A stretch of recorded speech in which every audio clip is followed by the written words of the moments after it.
28 novembre, j'ai pensé ce matin à quelque chose que j'ai intitulé Un monde idéal.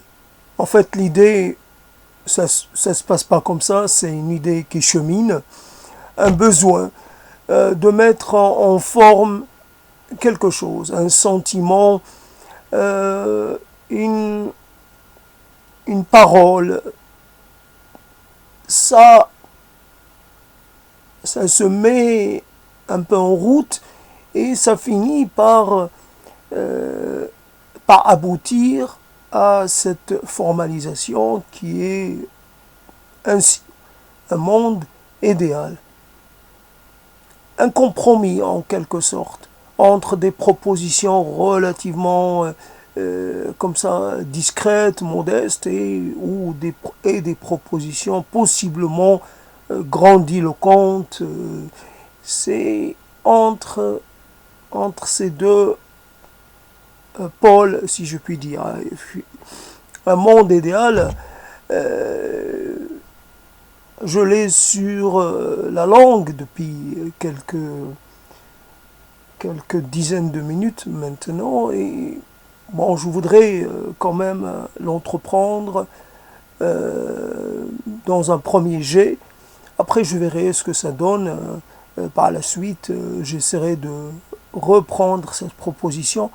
En tout cas, là, dernièrement, ce que j'ai eu comme idée, c'était de dire que dans le monde de l'utopie, on a l'introduction d'un nouveau concept qui est celui de la dystopie. Avant, on parlait d'utopie, maintenant on parle aussi de la dystopie. Et c'est vrai que euh, il y a des utopies qui peuvent se révéler relativement terrifiantes. Une sorte d'anti-modèle, une sorte de perversion de la belle idée. L'utopie, un monde idéal, un monde quelque sorte utopique. L'idéalité, c'est là aussi, l'idéalité, c'est par rapport à quoi? À partir de quoi? À partir de soi et à partir aussi du moment où on en est.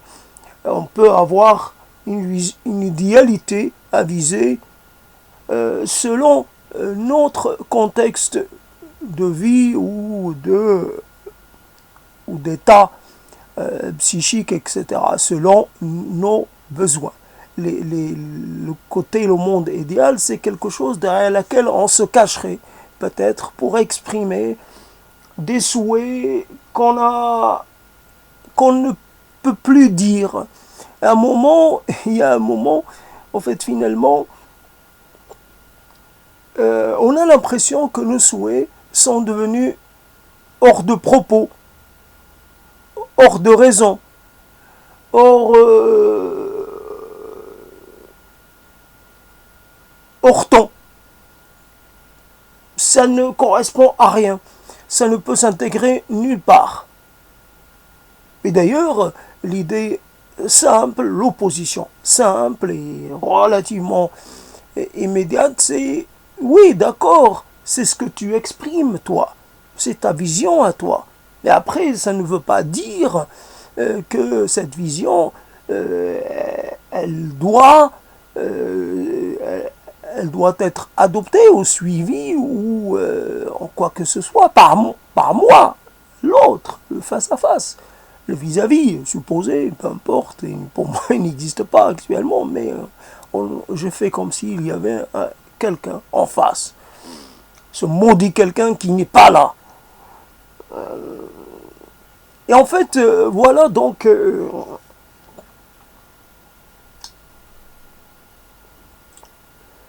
si dans la malédiction, il n'y avait pas ce dé là fort et, et qui crée une sorte de frappe, qui frappe ce dé maudit.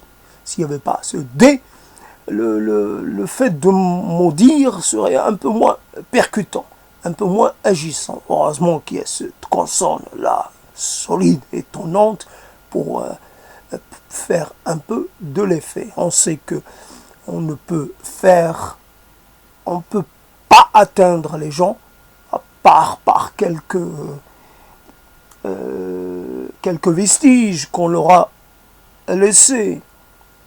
Une parole, une action. Ils ont assisté à quelque chose et finalement, ils restent relativement...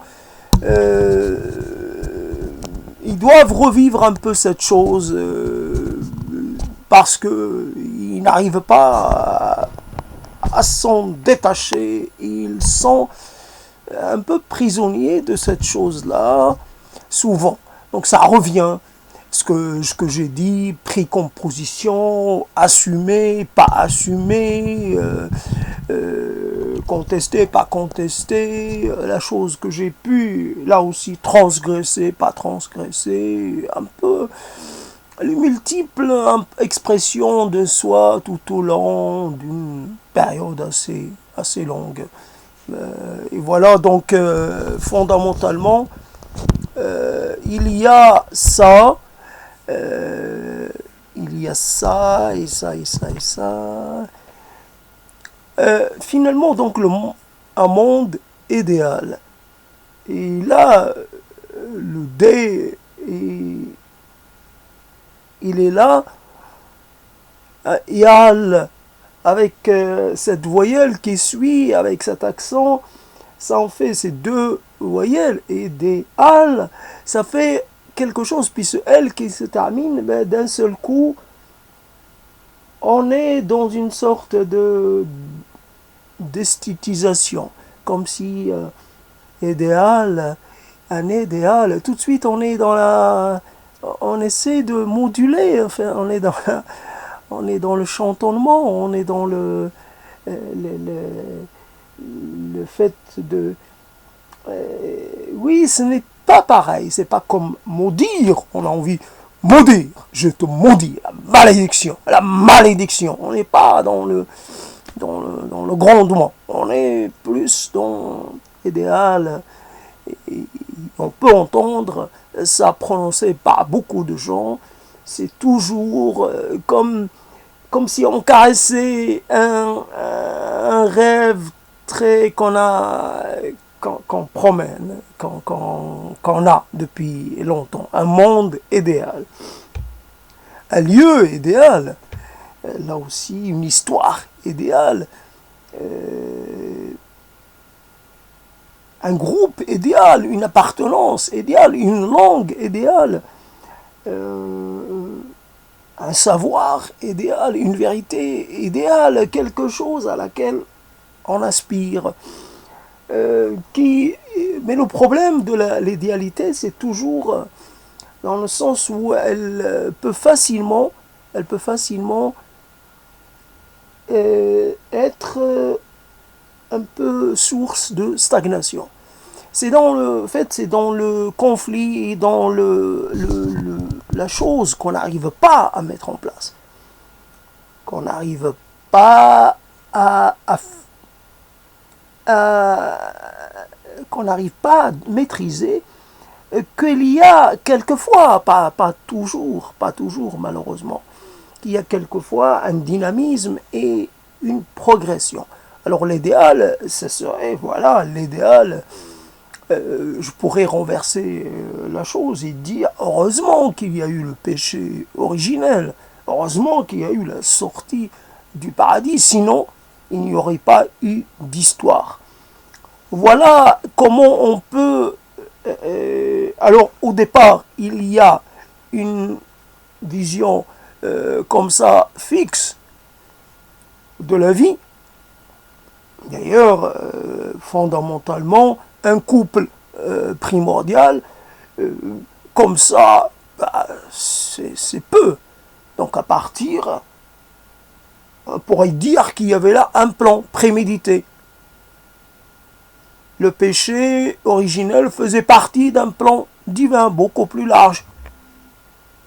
Comment pousser ce couple hors de ce lieu idéal? Comment l'obliger à aller vers le, le vrai monde, le monde dans lequel les choses ne sont pas toujours, ne se produisent pas toujours de la même façon. Le monde du changement, le monde de la variation, le monde de l'aléatoire, le monde de l'imprévu, le monde, etc. Le monde tel qu'on le connaît aujourd'hui. Alors, et parler d'un début comme ça, et parler d'une fin qui serait comme ça, dans laquelle une fin statique, là aussi, à histoire, là aussi il y a un problème. C'est ni le début ni la fin ne sont totalement acceptables. Donc l'idéalité, pour ne pas trop rester sur cette partie, l'idéalité c'est finalement une aspiration en même temps. Elle constitue un danger à risque en ce sens qu'elle est un horizon fermé. J'atteins l'idéalité. Alors, il faudrait trouver toujours le moyen de un peu de jouer avec les deux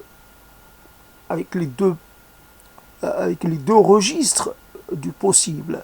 Le registre un peu contrariant et puis le registre, lui, qui va dans le sens qui nous est le plus favorable. Simplement parler d'un monde idéal, c'est dire de façon concrète, parce que c'est un horizon lointain, donc on peut y travailler. Ce n'est pas la peine de suite de dire que c'est un horizon finalement mortellement ennuyeux. Non, d'abord, il faut travailler pour cet horizon. Comme quelqu'un qui travaillerait pour son au-delà, et finalement l'au-delà est encore à venir, mais même un peu hypothétique. Donc le monde idéal est un monde hypothétique, mais on peut travailler, on peut commencer par mettre en place quelques éléments sans être assuré de la moindre permanence, mais quelques éléments qui nous permettent de mieux nous situer dans le présent, dans notre présent aussi incomplet, aussi imparfait qu'il puisse être, mais un élément. Comme finalement proposer quelque chose à quelqu'un qui va lui ouvrir une perspective à laquelle il n'a pas pensé.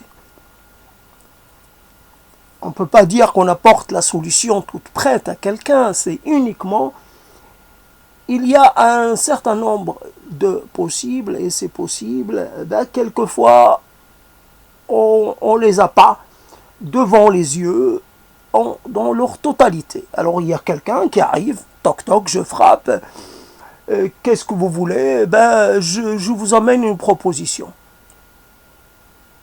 Ça vous intéresse, ça vous intéresse pas, ça vous intéresse, vous la prenez, ça vous intéresse pas, soit vous la, je sais pas, vous pouvez la donner à quelqu'un, la proposer à quelqu'un d'autre, et ainsi de suite. Une proposition. Comme quelquefois, on a un peu de on trouve de ces arrangements temporaires avec des choses qui nous dérangent. On trouve un moyen de les atténuer ou de les faire un peu moins s'activer. Simplement, l'être humain, il est souvent, s'il y avait cette opération de savoir, de faire la part des choses entre ce qui est finalement important à préserver et ce qu'il est moins. Si par exemple j'ai une perspective finalement hautement prometteuse, mais à moyen ou à long terme, pas dans l'immédiat. Et si j'ai entre-temps une contrariété, je ne dois pas me laisser avoir par la contrariété ou par la distrariété.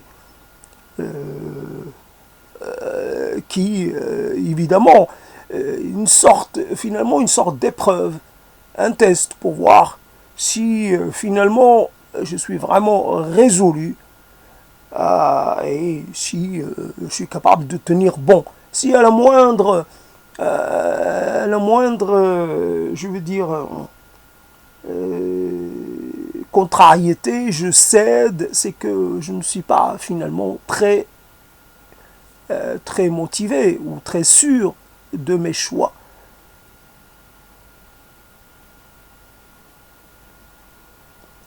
Un monde idéal, c'est la possibilité de s'apporter des améliorations, fussent-elles mineures, et aussi d'intervenir dans le domaine de l'autre pour lui apporter, là aussi, si on en a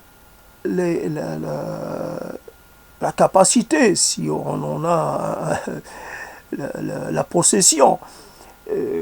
Souvent, ce qui arrive quand on propose quelque chose à quelqu'un, c'est qu'elle peut être relativement hors sujet, déplacée. Elle ne s'intègre pas dans le fil de sa vie à l'instant. Et ce qui fait que l'effet en est totalement nul finalement. Donc c'est aussi une question de pertinence, une question, j'allais dire, d'intelligence. L'intelligence du moment. On passe de l'intelligence cognitive, on passerait à l'intelligence émotionnelle. Là, on parlait de l'intelligence du moment. Savoir que j'ai en ma possession quelque chose, mais décider du bon moment pour pouvoir finalement la mettre en action, la mettre en effectivité. À quel moment je dois finalement l'utiliser. C'est toujours une question très difficile. On est quelquefois assez pressé.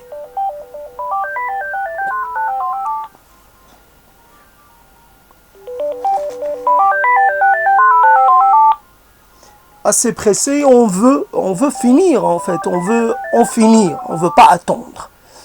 J'ai une super nouvelle. Une super nouvelle pour toi. Ben, je veux t'en faire bénéficier. Ben, finalement, ça tombe mal. Je suis pas disposé à t'écouter, je suis pas disposé à te suivre. Voilà, donc raté. Et quand on accumule une série de ratages comme ça, eh ben, on abandonne un peu la scène. Voilà donc un monde idéal, c'est toujours dans les propositions, il y a toujours un problème, c'est quand on les met en mouvement, c'est que on voudrait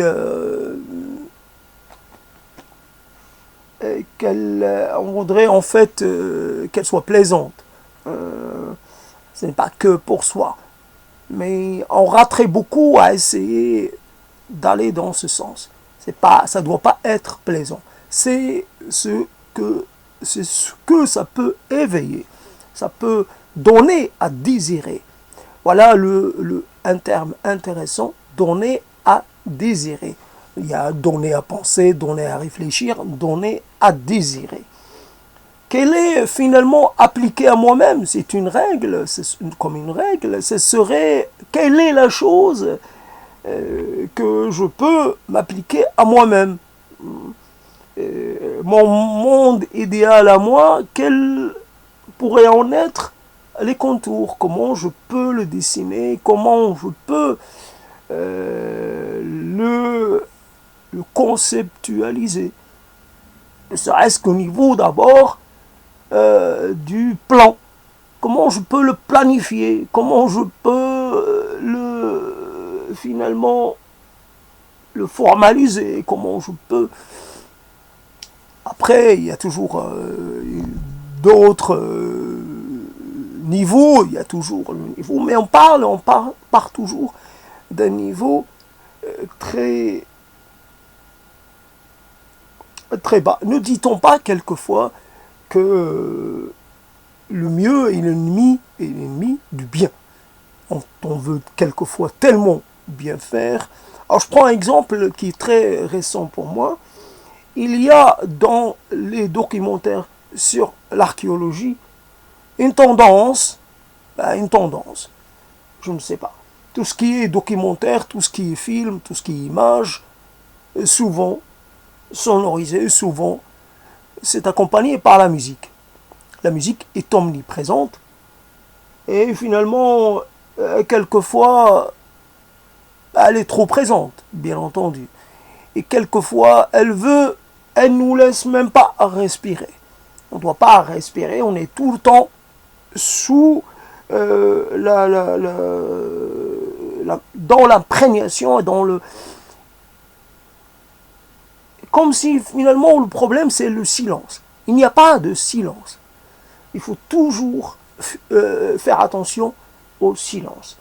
Alors quand on veut faire un documentaire sur un sujet du passé, ce qu'on fait, on a des éléments. Comme quand on fait par exemple un documentaire animalier, la musique, et d'une certaine façon, la musique est un crime. C'est criminel, les musiques qu'on met, qu'on ajoute à ces scènes, comme vous avez une scène de mise à mort, par exemple, de chasse, de poursuite, et donc à laquelle on accompagne avec des tambours, parce que c'est un sujet qui se passe en Afrique, etc. Il y a un emballement, on l'accompagne avec les instruments un peu réservés à cette région du monde. Comme si, évidemment, le tam-tam, ça n'existe pas ailleurs. Pourtant, tout ce qui est instrument comme ça, de percussion, ça existe partout. Mais voilà, donc le problème avec c'est qu'on fait... On fait de la... Je vais oublier le terme. On fait de la... Non pas de la restauration, mais on fait de la... J'oublie le mot. En tout cas, on parle des Gaulois. Qu'est-ce qu'on fait? On représente des Gaulois en train de s'activer. On fait de la... Mais vous voyez le terme.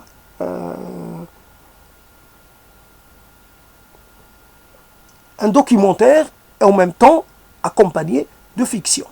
Parce que cette refabrication d'un élément situé dans le passé est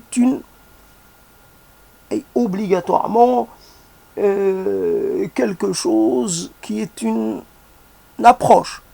C'est une lecture ou relecture. Il y a dans les visages, dans les physionomies des visages des acteurs, il y a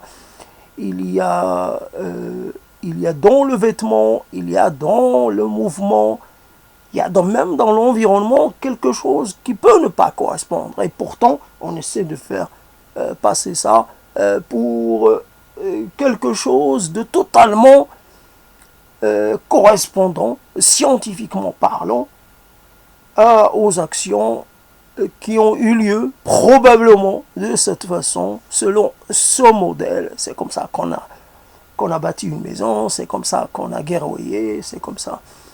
Alors, voilà donc une chose qui, par définition, est un peu vide, un sujet sur l'archéologie, c'est un peu vide, puisqu'on a affaire à des vestiges qui ne parlent pas tant que ça, qui sont quelquefois sans finalement quelquefois quelconques. C'est de la terre, c'est des tessons de céramique, ça peut être vraiment quelque chose qui ne donnera pas envie aux voyeurs de suivre le documentaire. Ça donne pas envie parce que c'est trop. Il y a rien. On trouve pas tous les jours des torques ou des vases. Je sais plus comment il s'appelle. Ce vase qui est assez énorme. On ne trouve pas toujours des. D'ailleurs, le torque auquel je pense, c'est un torque sur lequel on est tombé par hasard. C'est même pas le résultat d'une fouille. Après, le vase de... Ah, j'ai oublié son nom. En tout cas, le problème est et c'est cela.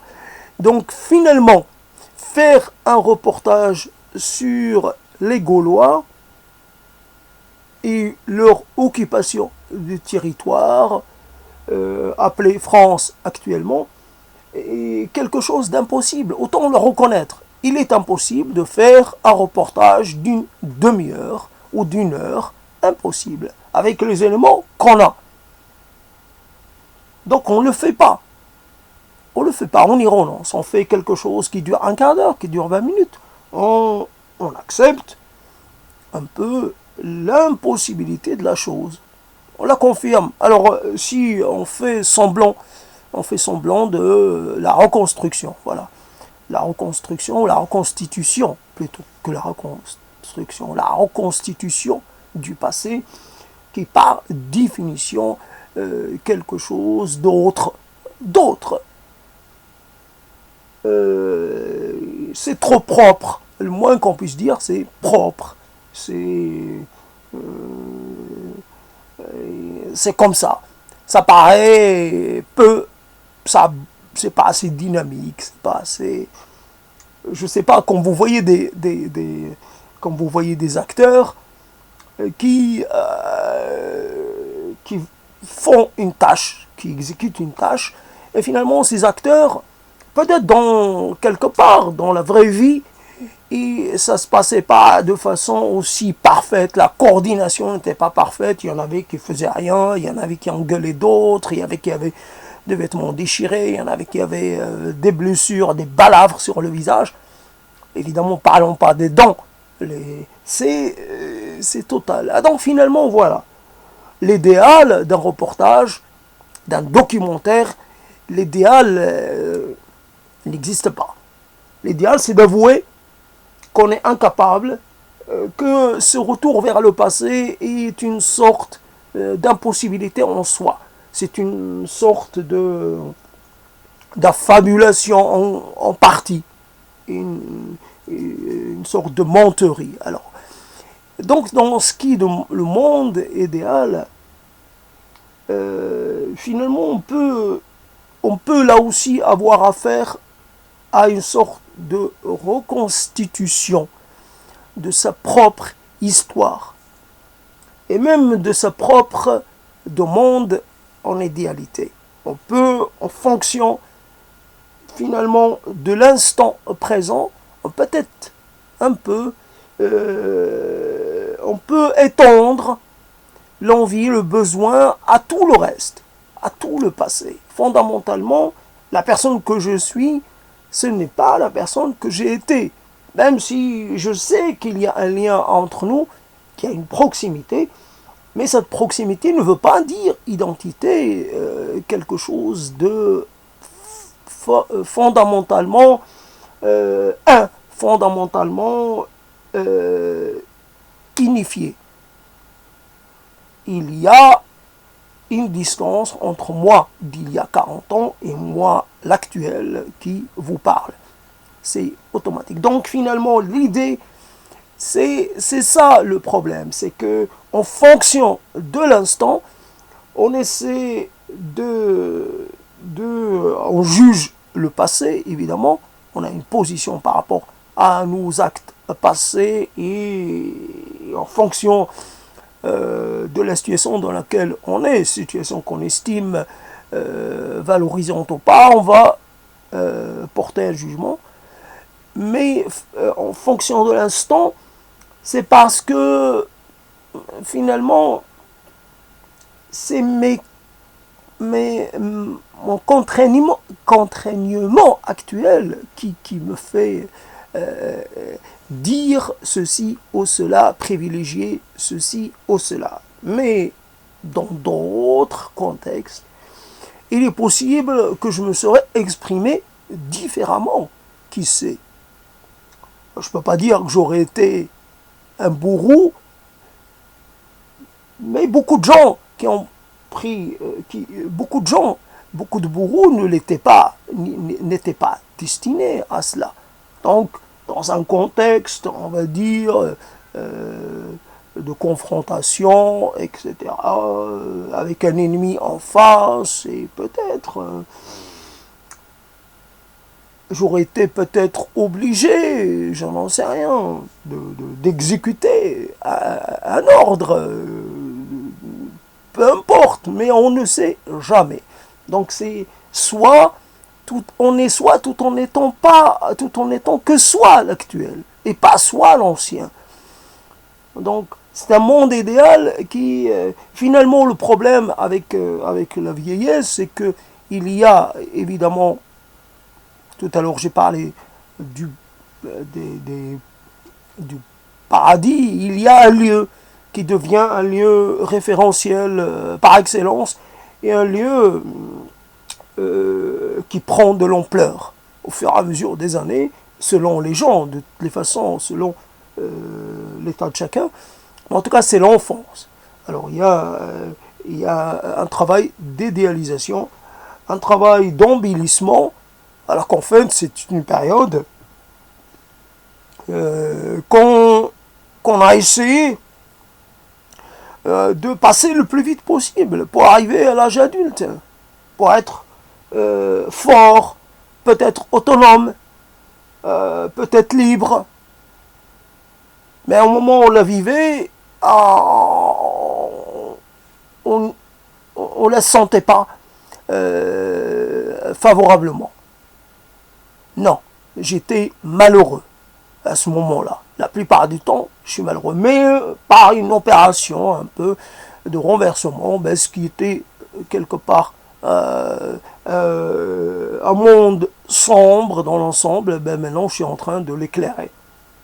Je suis en train de y mettre des petites bougies, des petites lumières, et au fur et à mesure, je rajoute des lumières, et ça commence à devenir ça commence à s'éclairer de plus en plus, et voilà, ça commence à m'appeler. Ce monde commence à m'attirer, parce que, évidemment, il est lumineux, il apparaît en pleine lumière, quelque part en pleine gloire. Comparé à l'état actuel, ce monde-là, passé, apparaît comme un monde riche, dense, et d'une grande variabilité, d'une grande, comment dire, événementialité. Cela, alors voilà, donc dans cette opération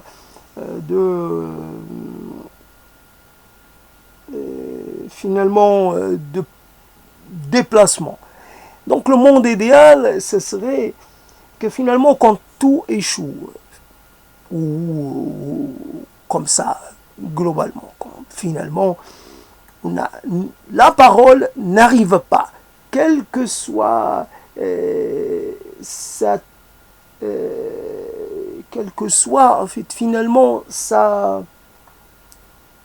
les moyens qu'on met pour la faire parvenir à quelqu'un. Cette parole, quand notre parole, elle devient inaudible, quoi qu'elle soit, quoi qu'on dise et quoi qu'on fasse, on est marqué par quelque chose. Alors on est, non, finalement on est quelque part maudit, mais on est, on devient quelqu'un aux yeux des autres, quelqu'un qui ne peut plus sortir de cette image qu'on lui donne. Et ce serait le monde idéal, ce serait que fondamentalement, à un moment,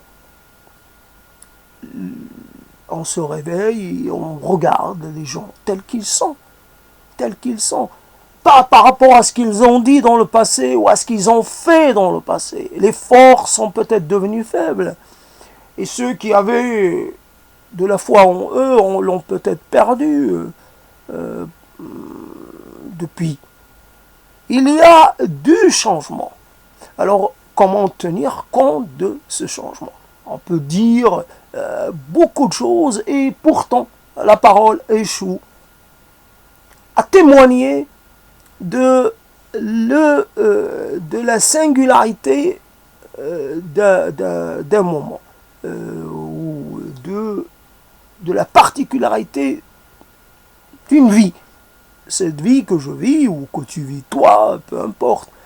Là, ce sont des éléments qu'on peut placer comme ça. Chacun peut les utiliser pour soi-même. Ce n'est pas fondamentalement chacun.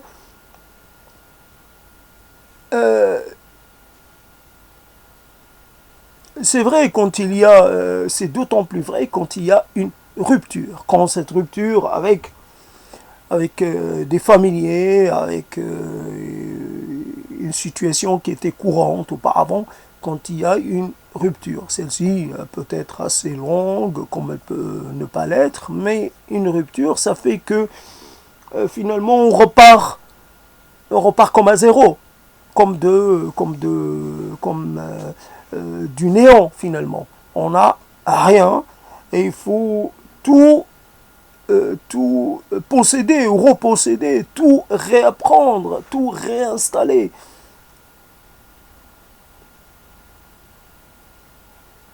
Et c'est difficile. Donc le monde idéal, c'est dans lequel nous, j'allais dire, les choses qu'on avait mis en place ont été détruites, ont été réduites à des débris.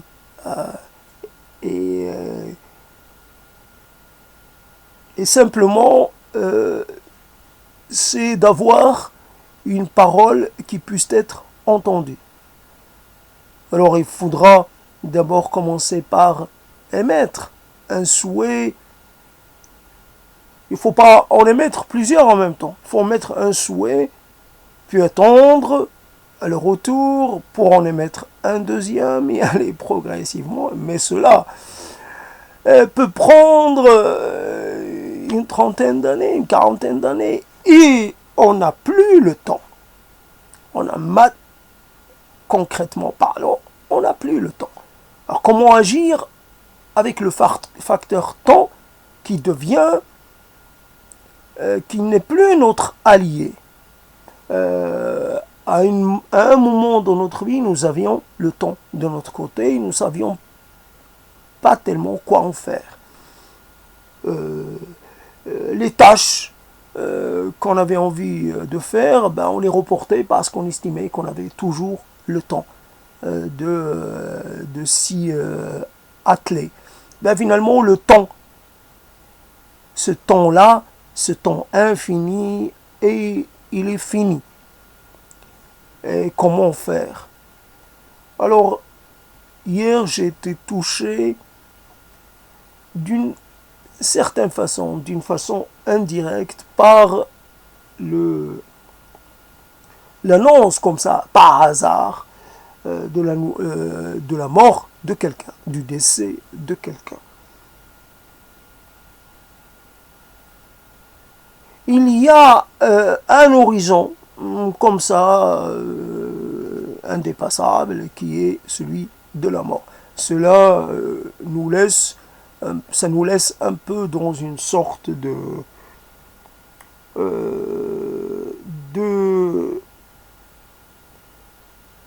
ça nous coupe nos effets. On n'a pas de mots. On n'a pas de mots, évidemment. Comment parler de quelque chose qui signifie à la fin de tout? La fin de la parole, la fin de l'interaction, la fin de tout, la fin de toute sensation. Comment parler de quelque chose qui signifie la destruction de notre corps? C'est ça, c'est ça finalement. C'est ça, on disparaît, on reste comme une sorte de souvenance. Voilà, je suis devenu une sorte de quelque chose, une vocation. Mais je suis plus une réalité. Ou alors je suis une réalité tellement amoindrie que j'ai lu quelque part, juste le titre, qu'un déséquilibré se promenait avec le crâne de quelqu'un. Il avait été déterré, le crâne de quelqu'un, et il est allé, comme ça, l'exhiber en ville. Bon, c'est un déséquilibré, donc ça peut se comprendre, mais en tout cas, on ne s'appartient plus. N'importe qui peut venir un peu entrer en possession de nos restes et en faire ce dont il a envie. Finalement, dans cette position, on est totalement impuissant. Alors, voilà le passage au monde de l'impuissance. Alors, on se dit, finalement, quelle est la chose que j'aurais laissée? Finalement, c'est vrai qu'il y a des gens qui me louent en cet instant, ils me témoignent beaucoup de respect, beaucoup de considération, ils sont tristes, ils sont touchés par ma disparition, mais après, qu'est-ce que j'ai laissé? Non pas en termes d'empreinte sur le monde, quelque part, cela est fugace, un monument. Bon. Qu'est-ce que j'ai laissé un peu comme idée? Ah, finalement, une chose qui peut traverser le temps, qui n'est pas sujette, comment dire, aux aléas naturels. Le mot, l'idée qu'on a peut-être juste participé à propager. On peut ne pas être l'initiateur, on peut être juste quelqu'un qui participe. Et ce n'est pas... c'est beaucoup là aussi.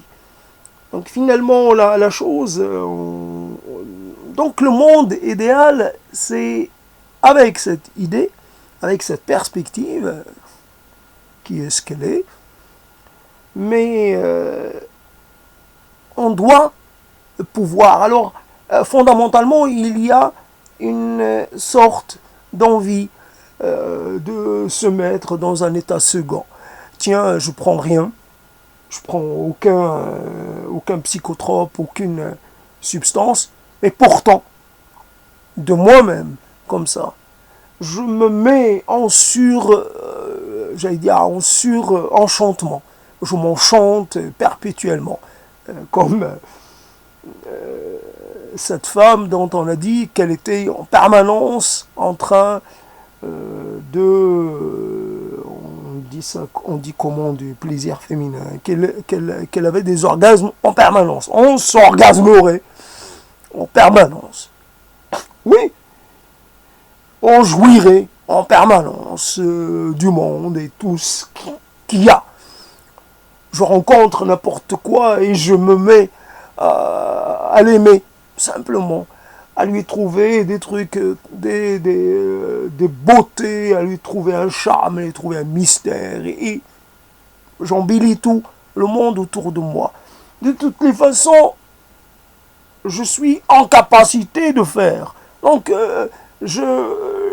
tout ce que je fais est mieux que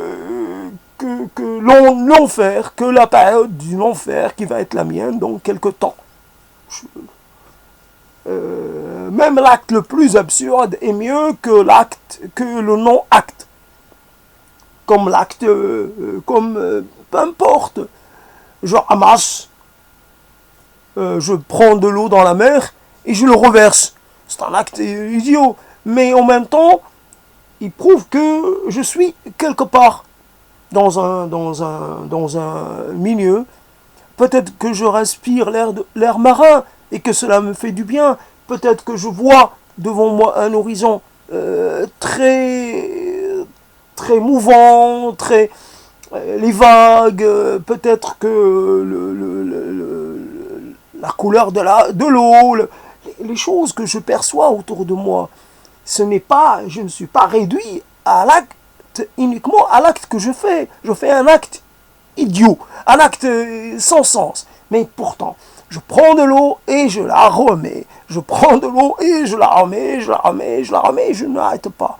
Mais en même temps, je suis pas que cet acte insensé. Mais voilà, donc tout est, et finalement, tout ce que je peux faire m'apporte quelque chose. Alors, il y a le monde de l'enfer. Bien sûr, je ne serai pas conscient. C'est ça qui atténue un peu les choses. Dans le monde du enfer, je ne suis pas conscient. Mais quand même, je sais que je me dirige vers ce monde. C'est la conscience que j'ai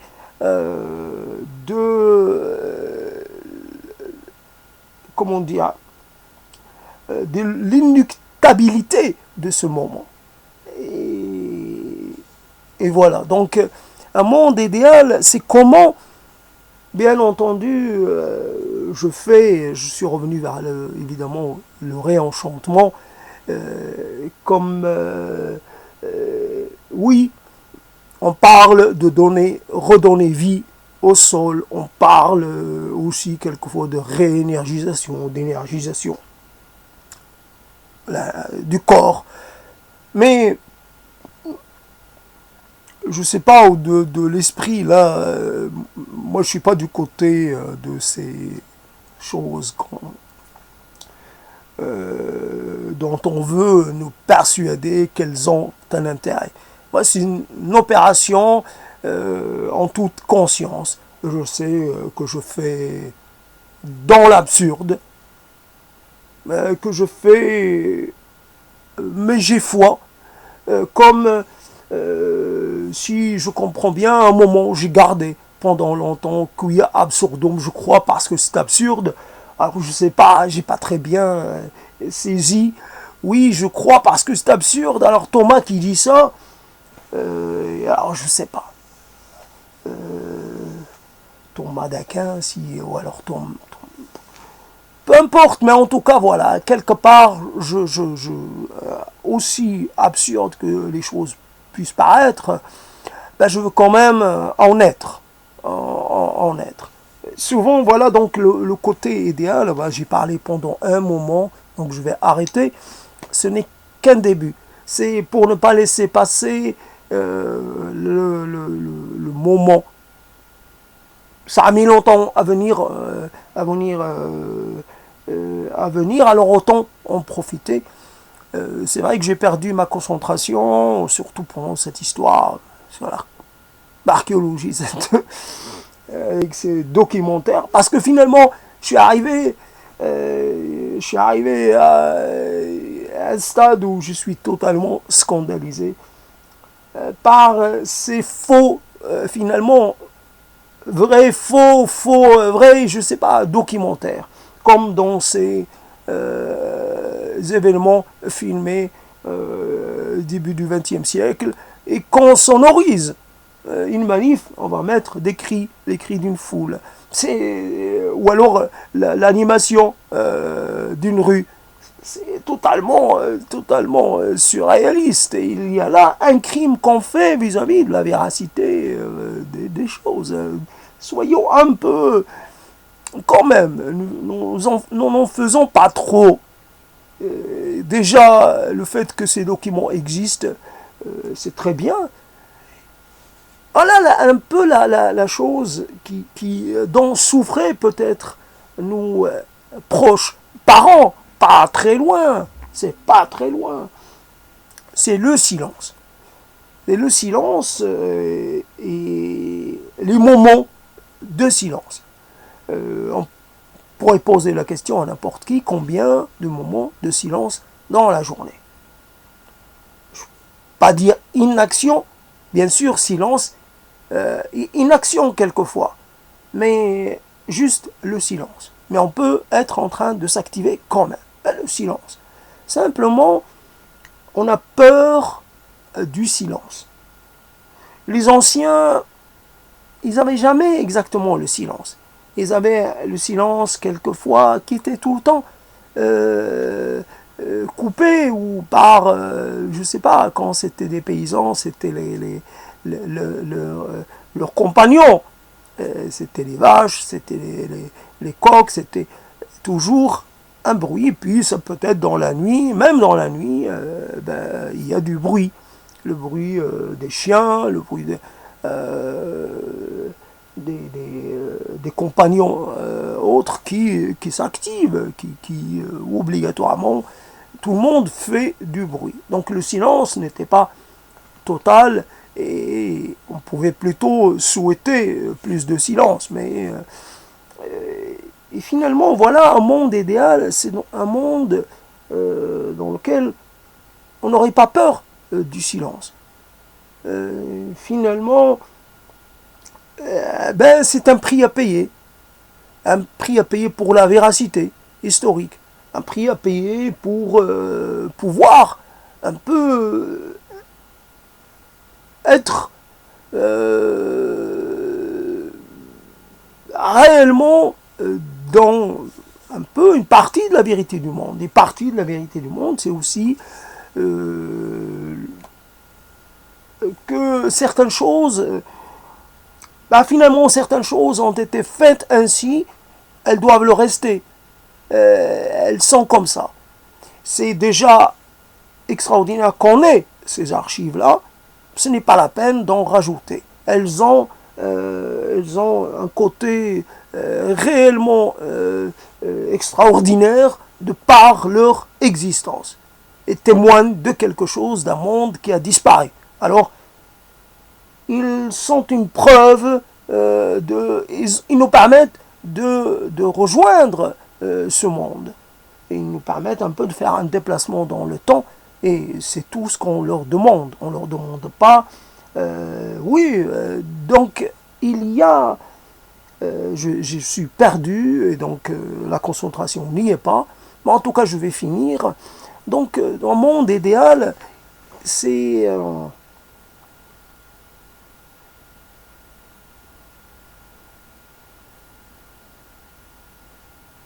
on ne sait pas quelle doit être la durée de ce silence. Il peut y avoir un silence qui ne mène à rien, puisqu'il ne dure pas longtemps. Il n'est pas assez profond, comme on parlerait du sommeil profond. Alors il y aura un silence profond.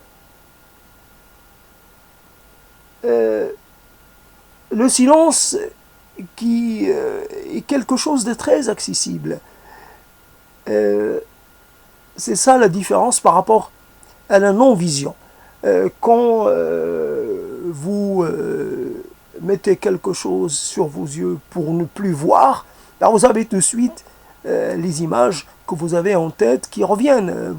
Vos yeux ne cessent jamais de vous montrer quelque chose. Il y a en permanence quelque chose qui se passe dans votre tête. Et c'est là où vous visualisez le maximum de choses. D'ailleurs, de toute façon, la vision, c'est dans la tête que ça se passe. Et donc, par contre, le silence, il n'y a rien qui pourra venir le rompre. Peut-être un appareil électrique. Mais un appareil électrique, bah, il fait du bruit, mais pour vous, il ne gêne pas ce silence. Le silence, c'est quand finalement, il y a le silence accompagné d'une sorte d'arrêt de ce qu'on fait habituellement. Le silence, je ne reçois plus d'informations. Je n'interagis plus avec quelque chose. Finalement, j'impose l'immobilité à mes mains, j'impose l'immobilité finalement à mes oreilles, le silence, l'absence de stimulation à mes oreilles. Et un monde idéal, c'est fondamentalement, pour conclure, c'est un monde dans lequel on pourrait un peu bénéficier de la contribution de chacun pour finir sur une note très, très consensuelle et un peu très attendue. Pour finir, alors je ne suis pas du tout dans le propos, mais je dis ça pour finir, pour avoir l'impression de dire quelque chose. Oui, la contribution. Fondamentalement, je n'ai pas cherché à détruire mon propos au fur et à mesure que je l'énonce. Je suis resté un peu assez dans une sorte de... Oui, je suis resté favorable à cette présentation, à cette vision des choses. Je ne dis pas, oui, il y a ceci, et par obligation, il y a quelque chose qui le nie, il y a quelque chose qui l'anéantit, etc. Je suis resté, voilà, c'est bien d'envisager les choses de cette façon.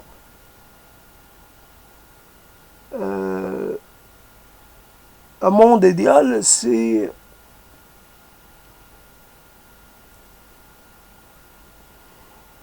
quelque chose qui peut-être qu'on aurait perdu là aussi. Un monde idéal, j'ai fait une opération totalement, je ne m'y attendais pas, mais j'ai fait une opération totalement ahurissante à mon entendement, une demande de retour dans le ventre maternel. Voilà, quelque part, à un moment, par l'effet des mots, j'ai demandé. Je suis arrivé à cette étape-là où j'ai demandé le retour. C'est une régression d'une totale et une régression absolue. Voilà, et jusqu'au moment où peut-être même j'ai souhaité disparaître, retourner un peu en ayant remonté le temps. Comme donc je ne suis plus un spermatozoïde et un ovule qui ne se rencontrent pas, etc., etc. Mais en même temps, mais en tout cas, je suis déjà j'ai été déjà par l'effet de la parole, j'ai été déjà de retour dans le ventre maternel. Voilà, ça peut être une idéalité, quelque chose qui peut comme ça venir. Le monde idéal, c'est pas toujours quelque chose qui est dans le futur, mais ça peut être une sorte de retour vers les origines. On ne sait jamais. En tout cas, c'est une dynamique qu'on pourrait créer. Voilà l'idée, la proposition. C'est simple, c'est pas du tout compliqué, il n'y a pas de piège. Un monde idéal. Simplement, donnez-moi votre définition du monde idéal. Pas compliqué, on a toujours quelque chose à dire. Le monde idéal dans lequel il y aurait moins de ceci et plus de cela. Simplement, chacun pourra y mettre ce qui l'intéresse au moment précis de la question. Voilà donc monde idéal. À plus tard pour une reprise de cette thématique.